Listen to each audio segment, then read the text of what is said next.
Welcome to Barbie's kitchen. இன்றைக்கி நம்ம பார்க்க போகிறது என்னென்னு பார்த்தீங்கன்னா ஒரு சூப்பரான எக் நூடுல்ஸ் தாங்க. ஸோ நம்ம ஃபஸ்ட்டு வந்து 3 கிளாஸ் வந்து தண்ணி ஊற்றிக்கலாம்.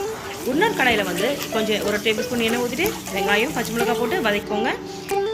வதங்கினதுக்கப்புறம் 2 முட்டையை உடச்சி ஊற்றிக்கோங்க. இந்த பக்கம் பார்த்தீங்கன்னா தண்ணி கொதிச்சதுக்கப்புறம் நூடுல்ஸை வந்து உடச்சி போட்டுக்கலாம். 3 பேக்கெட் போட்டிருக்கேன் நான். ஸோ நல்லா கொதிச்சதுக்கப்புறம் இந்த சைடு வந்து பார்த்தீங்கன்னா நம்ம வந்து முட்டையை உடச்சி 2 முட்டையை உடச்சி ஊற்றி அதில் வந்து கலந்துக்கலாம். ஸோ பொடி மாஸ் பண்ணிவிட்டு இந்த நூடுல்ஸ் வெந்ததும் இதில் பார்த்தீங்கன்னா நம்ம வந்து மசாலா பவுடர் போட்டுக்கலாம். ஸோ இதை வந்து நல்லா ஸ்க்ராம்பிள் பண்ணி நல்லா குத்தி விட்டுக்கோங்க. இப்போது நூடுல்ஸ் நல்லா வெந்துடுச்சு. ஸோ இப்போ வந்து நம்ம என்ன பண்ணுறோம்னா வச்சுருக்க மசாலா பேக்கெட் அதில் போடுறோம். போட்டு முடிச்சோடனே நல்லா கலந்துக்கோங்க. சூப்பரான எக் நூடுல்ஸ் 5 மினிட்ஸில் ரெடி ஆகிடுச்சு. ரொம்ப ஈஸியாக.